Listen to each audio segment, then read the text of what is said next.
So yesterday, the United States seized an oil tanker off the coast of Venezuela to prevent Maduro from transporting sanctioned oil, an act the Venezuelan government called a shameless robbery, an act of international piracy. Now, I'm going to be straightforward with you guys. This type of activity is a little bit outside my wheelhouse, and I'm still trying to make sense of it myself. So rather than try to provide any sort of half-baked personal opinion, we're going to stick with the facts of what have so far been reported. So let's do that. Let's dive into what we know, what this means, and what to watch for going forward. Now, yesterday afternoon, the U.S. Attorney General Pam Bondi issued a statement alongside this video footage where she said, quote, "Today, the Federal Bureau of Investigation, Homeland Security Investigations, and the United States Coast Guard, with support from the Department of War, executed a seizure warrant for a crude oil tanker used to transport sanctioned oil from Venezuela and Iran. For multiple years, the oil tanker has been sanctioned by the United States due to its involvement in an illicit oil shipping network supporting foreign terrorist organizations. This seizure, completed off the coast of Venezuela, was conducted safely and securely in our investigation alongside the Department of Homeland Security to prevent the transport of sanctioned oil continues." In terms of the details of this operation, CBS is reporting the name of the tanker is the Skipper. They say the operation to seize it started about 6 a.m. on Wednesday, involved 2 helicopters, 10 members of the Coast Guard, 10 Marines, and then an unknown number of Special Operations Forces. They say the Skipper had just left port in Venezuela when it was seized, and the helicopters used to seize the tanker were launched from the USS Gerald Ford, and the boarding team was comprised of the Coast Guard's Maritime Security and Response Team based out of Chesapeake, Virginia. Now, in terms of why the Coast Guard was used in this capacity, CNN reported that U.S. Coast Guard personnel, with the backing of the Navy and law enforcement agencies, poses fewer legal and constitutional concerns than the campaign against the boats and Trump's imminent threats of military action on Venezuelan soil. We're going to come back to that when we talk about what to watch for going forward. This may signal a shift in U.S. policy in Southcom in general, around Venezuela specifically. They quoted Beth Sanner, a former senior U.S. intelligence official, who said the seizure of a Venezuelan oil tanker was, quote, absolutely normal as part of an attempt to prevent the regime from transporting sanctioned oil, saying, quote, in the past, everybody has wanted to pick up these kinds of tankers, but we haven't had the assets in the region to do it. So again, we have been stockpiling assets in the Caribbean for quite a while now. There's clearly enough on hand to be able to carry out this type of operation. And look, no doubt, there was a lot of pushback in recent days because the Coast Guard has been seizing some drug boats that a few weeks ago were just getting blown up left and right, and people kind of pointing to the discrepancy there. Why are we seizing some and boarding some and then blowing up others? I think it's a bit apples to oranges when looking at the tanker. Why aren't we just blowing up the tanker and we're actually seizing it? A large part of this specifically has to do with the number of assets we have available in the region. It seems like we've reached that critical mass sometime in the last few weeks or months and now have the ability to seize tankers that, according to Beth Sanner, has been a goal for a long time. They say the Skipper was sanctioned by the U.S. Treasury Department in 2022 for alleged ties to Iran's Islamic Revolutionary Guard Corps and Hezbollah. At the time, they say it sailed under the name Adsia. The 20-year-old tanker previously sailed under the name Toyo in 2005, according to public maritime data.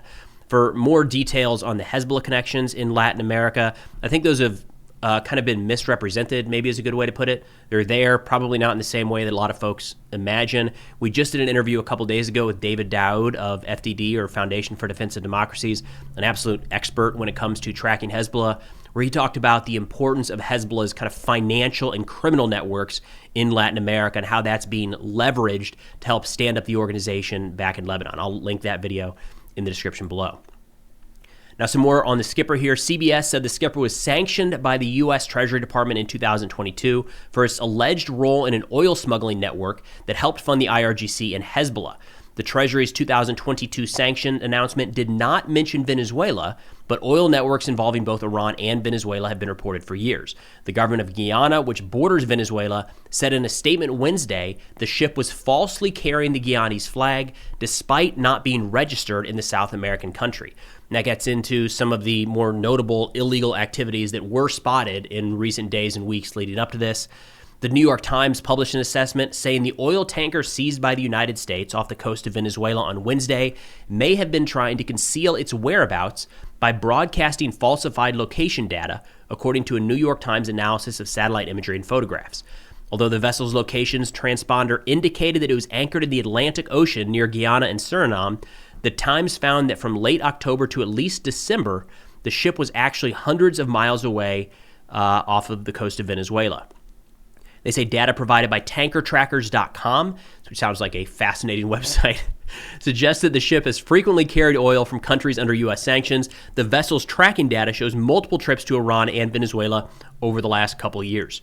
Now, Venezuela did issue a response. They're in a bit of a predicament here, as outlined by some of these other reports, that there was clearly some illicit activity happening, so they have to kind of claim that to also say that they were wronged in some way. But the Venezuelan government said in a statement that it strongly denounces and repudiates what constitutes a shameless robbery and an act of international piracy. Quote, "In these circumstances, the real reasons for the prolonged aggression against Venezuela have finally been exposed. It's not migration, it's not drug trafficking, it's not democracy, it's not human rights. It was always about our natural wealth, our oil, our energy, the resources that belong exclusively to the Venezuelan people." And an interesting aspect there, we're going to talk about that a little bit when we get into what to watch for going forward, because honestly, your guess is as good as mine. Like, what exactly are our plans in the Southern Command area of operations right now? It changes day by day, it seems. But something they're pointing at here is President Trump yesterday, when talking about this, suggested that the tanker is just going to come back to the United States. It sounds like it might be in transit right now, and added that more seizures like this might be in the works. So the way that Venezuela is framing this right now is robbery, the United States stealing Venezuelan assets. Now, talk about great resources. Sal over at What's Going On with Shipping, link his channel in the description below. I'm certain he's going to have a great breakdown of what all this entails here before too long. This happened like barely 12 hours ago, so you got to give the man some time to really dig into the details. But he published over on X a good assessment here that I wanted to share, where he said, let's take a moment and discuss the U.S. seizure of the skipper off the coast of Venezuela. This ship sounds off several alarms for its past actions, including ship-to-ship transfers of sanctioned cargo movements, sailing into contested areas, and no clear insurance and flag of registry. What promoted the seizure specifically for the U.S. was 2 loads of Iranian oil shipped to China in the first half of the year. The U.S. issues an arrest order for the ship. Yes, ships can be arrested. To execute this order, it has to be done by law enforcement, hence the U.S. Coast Guard participation. The bonus appears that they waited for the ship to load cargo of Venezuelan crude for Cuba before the seizure. The ship is currently underway and heading north. Now, in terms of what to watch for, of course, wait for Sal's next video to drop. No doubt going to be on I hope is going to be on this subject, or at least that's what I'm waiting for. A big challenge here is there's so many different things being grouped together, and I don't know that there's been a clear end state or clear objective that's been articulated. So I would say the overriding question is, what exactly is the goal for U.S. Southern Command and U.S. forces operating in that AOR? The most recent issue just 2 days ago that I could find was the Navy saying U.S. military forces are deployed to the U.S. Southern Command area of responsibility in support of Operation Southern Spear, Department of War directed operations, and the President's priorities to disrupt illicit drug trafficking and protect the homeland. Protect the homeland is pretty broad, and if we're being honest, could be applied to just about anything. That can be economic, it can be migration, it can be border security, it can be drugs, it can be terrorism. So I almost feel like we have to set that aside and look at the other piece here, talking about disrupting illicit drug trafficking. That no doubt has been the focus. Just in recent days, there's been a lot of contention around the September 2nd strikes that either Admiral Bradley and or Secretary Hegseth signed off on. There's been closed-door briefings about the legality and justification for that. Everybody that comes out saying that had to be done or it was the right thing to be done cites drug trafficking to the United States. So if you look on the Sunday talk shows, everybody that is kind of continuing to back the increase in military operations in the Southcom AOR is pointing specifically at drugs, stopping the narco traffickers from moving drugs into the United States. This is a little bit different, right? We've got an oil tanker. I haven't seen any talk about drugs being associated with this. Technically, you could say that the oil tanker does help fund the Maduro regime, and then we've seen the connections between the Maduro regime and some of the cartels that are moving drugs at times to the United States. But again, part of the challenge here is what exactly is the goal? Is it to remove Maduro? Is it to seize the assets, the natural resources from Venezuela? Is it to stop the flow of drugs? It's kind of not necessarily conflicting, but a lot of different narratives. So it's hard to line those up one-to-one. Now, I do tend to agree with the CNN assessment that one of the reasons this was pursued, and it looks like we've had eyes on this ship for quite a while, one of the reasons this may be pursued is because it does face fewer legal challenges and scrutiny than the kinetic boat strikes that are killing people and the possible military action in Venezuela that has been, I mean, let's be honest, it's been like 2 months more now where every other day there's new indications and new threats, new overt threats made by the Trump administration that they're going to carry out strikes on land in Venezuela. There's pushback to that in Congress. Mostly Democrats, some Republicans starting to stand up. And of course, with the recent controversies around the September 2nd strike, there's a lot more scrutiny on the drone strikes against some of these alleged cartel boats. So using the Coast Guard to enforce or to execute a warrant for a ship that has been sanctioned, it's placed under arrest, that's a lot easier, I feel like, in so many different ways to justify and explain. And to that end, we really haven't seen that much pushback at all so far. I mean, we had an expert on CNN explaining, like, yes, this is totally normal and something we should expect to happen. I haven't really heard anything outside of the Venezuelan government saying, what are you guys doing? This is awful. Haven't really seen any other statements from the international community. And when you look here in the United States, we have to try our best to kind of separate out the folks that will say everything that Trump does is bad and the people that say everything that Trump does is good, and try to look in the middle for people that are generally objective with some of these things. There are no doubt partisan commentators lining up to scream about why this is such a bad thing.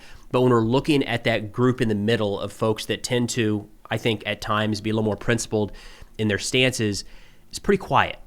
Again, my gut right now says that this is going to be generally pretty popular and more supported than strikes on boats, and certainly more than military action inside of Venezuela. That said, when I mentioned that we're getting into an area that I don't know a lot about, I don't know if there are enough sanctioned ships in and around Venezuela to where this could be something that plays out once a week or every couple weeks for a long period of time. No doubt what we're seeing with the Trump administration right now, especially around the flow of drugs in the United States, is trending towards action. They want to show. I mean, I think that's a lot of what we're seeing in the boat strikes is less about, one boat being destroyed and 2 alleged cartel members being killed. That doesn't place a big dent in drugs flowing into the United States. There's a big part of this that is showing that we are taking action. I think that's a big part of it. So if there's only one other tanker that can possibly be seized in the next 6 to 12 months, I think that might not work. I think this administration, this Department of Defense really want to show continuous action, especially as they have this volume of military assets lined up in Southcom. But maybe there are like dozens of these ships ready to go, and we're going to start seeing a seizure every other day. That's the kind of stuff we'll do our best to keep an eye on. But that's all we got for now. Thanks for watching, and I'll see y'all next time.